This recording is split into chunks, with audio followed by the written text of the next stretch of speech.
Hello, I'm Heather, and today we're going to learn how to create interactive effects in YouTube's Effect Maker with Visual Script. So you may be wondering, what is Visual Script? Well, visual scripting is a type of programming that doesn't require traditional text-based programming. In visual scripting, we connect blocks that contain bits of code and are called nodes together in order to add functionality and interactivity to our effects. Visual scripting opens up lots of opportunities to create more kinds of effects. We can use it to make our effects interactive and responsive. For example, in this tutorial, I'll show you how to use Visual Script to make something happen based on various interactions such as tapping on the screen. You can also use it to add fun animations for improved visual effects in your effect. And if you want to go more advanced, you can even use visual scripting to create mini-game effects. One of my favorite things to say is that if you combine visual scripting with creativity, then the possibilities are absolutely endless. To start creating with Visual Script, you can click on the Visual Script icon that looks like a hand on the left side of your screen. When clicked on, it opens a panel with node categories. Each node in the categories contains a specific functionality and can be used to change the behavior. I'm going to select the Objects and Properties category. Select a node that's called Set Property and click Add Node. If you take a look at the node that has just appeared, you can see small circle and triangle ports. These ports are what we use to control our execution flow and transfer data between nodes. Ports that are located on the left side of the node receive input from other nodes, and ports located on the right side of the node can be used to send output to other nodes. In the case of the Set Property node, on the input side, which is the left side, there are two ports. One is a green port that is a triangle shape, and the other is a gray port that is a circle shape. The green triangle ports and their corresponding green lines are what we use to manage the order in which nodes will execute. They control when to run a node. The gray circle ports and their corresponding gray lines are what we use to transmit information, like numbers, text, and objects, between nodes. They receive and transfer the what that a node uses and produces. We can click and drag on ports to pull out a connection line, and then drop that connection line into other nodes' ports. This is how we can connect multiple nodes together to trigger other nodes and to transfer data. If you're ever unsure about how a specific node works, you can click on the little circle with an eye symbol located at the top right of the node to see further info about what the node does and what types of data it can take. Remember that the port types and data types that you're trying to connect together must match. For example, if we try to connect a control flow to one of the data ports, it will not connect. In addition, when connecting two data ports, the type of data that they carry must match. For example, if we tried to connect an output data port that has a type of number to an input data port that has a type of object, we will get an error because the information types are incompatible. It's like trying to connect the wrong end of a power cord to your laptop.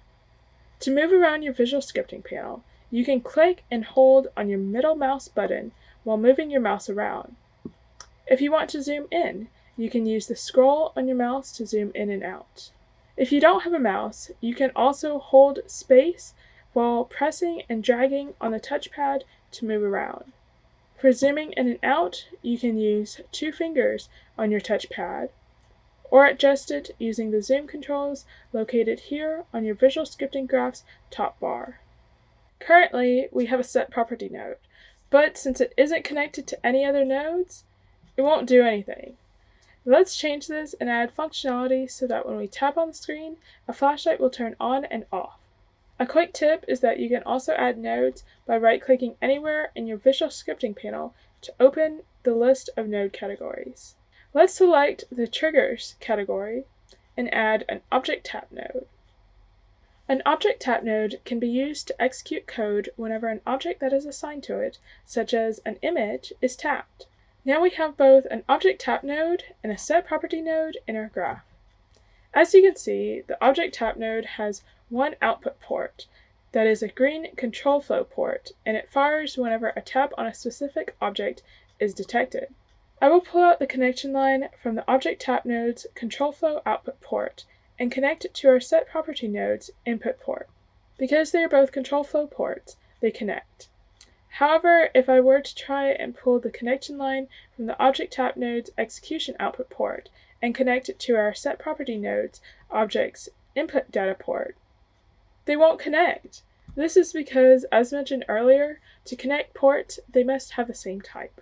Even though the object tap and set property nodes are connected, nothing is happening. This is because we haven't selected which objects and which properties of the object that we actually want to set. First, let's quickly go to our Objects panel and right-click to add a few image objects to our scene. I'm going to add an image for our flashlight's body, an image for the flashlight's light ray, and an image for our flashlight's power button to turn it on and off. Make sure to name your objects accordingly. We can do this by right-clicking on each of our images in our Objects panel and clicking Rename. I'm going to rename the light image to flashlight ray. I'm also going to quickly adjust the positions and sizes of each of these newly added images. Let's now go back to our visual scripting graph. Click on the Object drop-down on our Object Tap node and select the new image that we just added called Power Button so we can detect if the user taps on our flashlight's power button. We also need to click on the Select drop-down menu on the Set Property node. We can select the flashlight light ray that we just added to our scene as the object we want to set the property on. Next, we need to choose which property of the flashlight light ray image that we want to set. We can click on the Select Property dropdown that has now appeared on the node. It will open a panel that lists several properties we can select, including position, size, color tint, and many more. Let's choose the Visible property.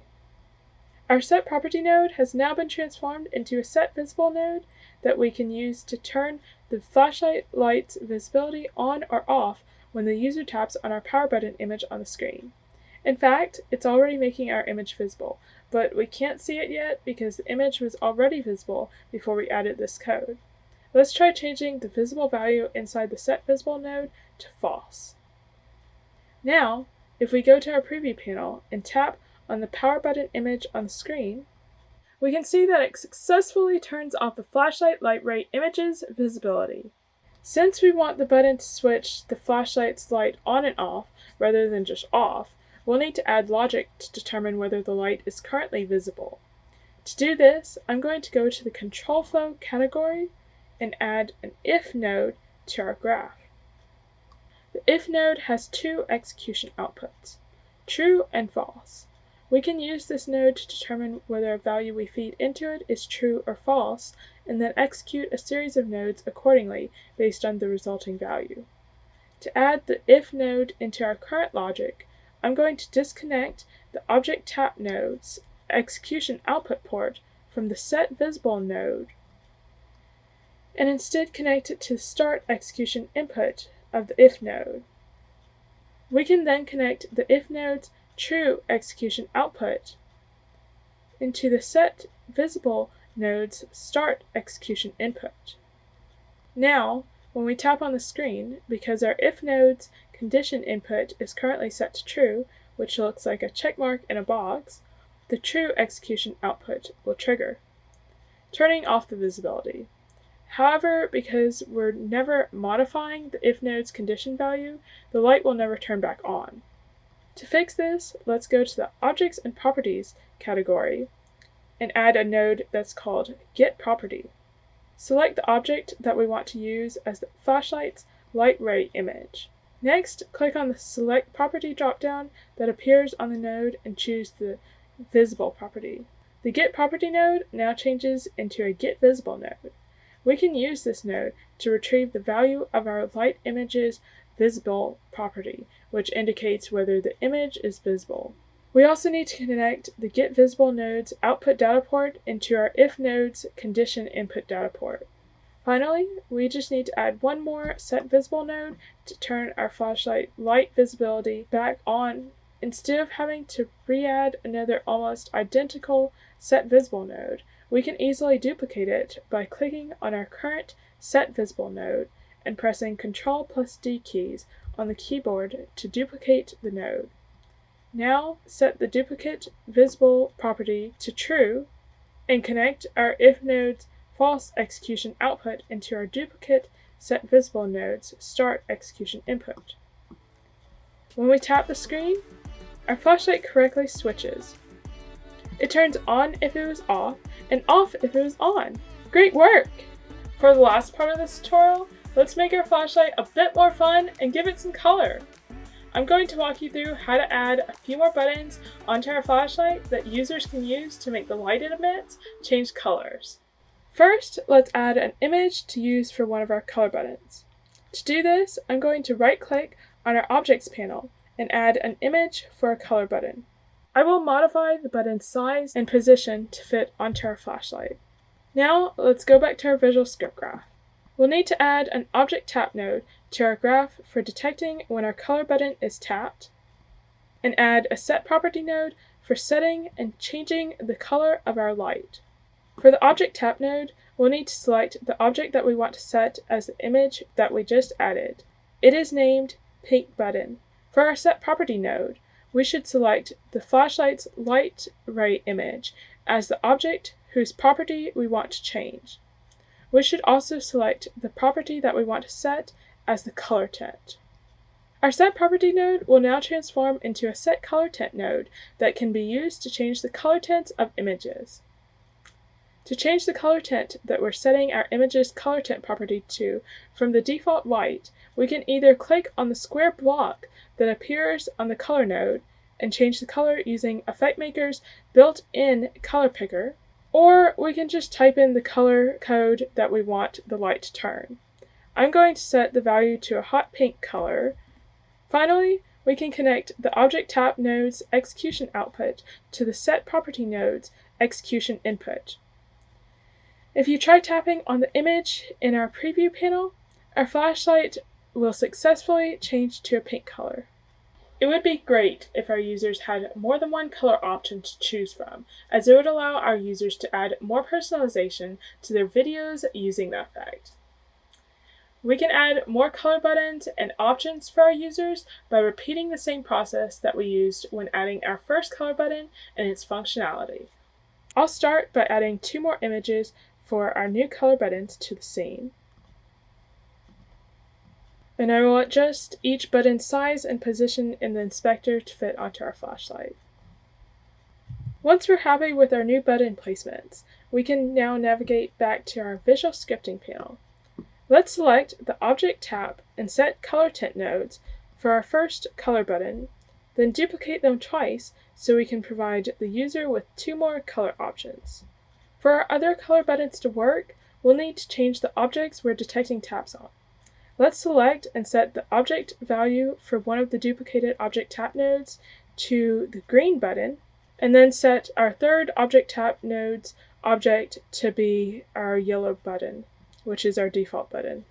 Last but not least, we need to change the colors of our duplicated Set Color Tint nodes. I'm going to change our second Set Property node's color value to a green color, and the third one to the color value of our flashlight's light ray image's original color tint, which is white, so this button can act as the default color button. Finally, it's time to test our effect in the preview panel. When we tap on the color buttons on our flashlight, its light changes colors! Amazing work! You've successfully learned how to create an interactive flashlight. One final tip for everyone to take throughout your effect journeys is to break down your idea into small steps. Programmers often call it pseudocode. Instead of focusing on a whole effect with tons of complicated interactivity, break a project down into simple and small pieces of functionality, such as a small animation or a button. Then build on that and put those small pieces together to make up the big pieces of your project. It can help a lot if you think of your effects as a house, where you first build the base before you can build the roof and polish the insides. Finally, before submitting, we should test our effect on our mobile device. To preview on our device, ensure that you're signed into the same YouTube account on your phone as you're signed into with EffectMaker. Then, you can click the Preview on Device button that's located at the very top of the screen. It will open a pop-up that shows a QR code. Open your camera app on your mobile device and use it to scan this QR code. It should open the YouTube camera on your phone with your effect applied. This will allow you to test how your effect really looks and feels and helps you to ensure that it meets full expectations. Remember, it's always best to preview your effect multiple times while you're creating to ensure that there are no bugs and to make it as pretty and polished as possible. Once we're happy with our effect, we can click the Submit button. A submission panel will appear where we can add an icon for our effect. When you're happy with your icon, click Continue. We can name our effect and also add a description for it. If your effect has any functionality that allows users to interact with it, you'll be given the option to choose an instruction for it. Instructions will appear on the effect when users use it to provide them with guidance on what is needed. Best practice is to always add instructions so users can clearly understand how to use your effect. Finally, we can click Submit to finalize and send our effect out for review.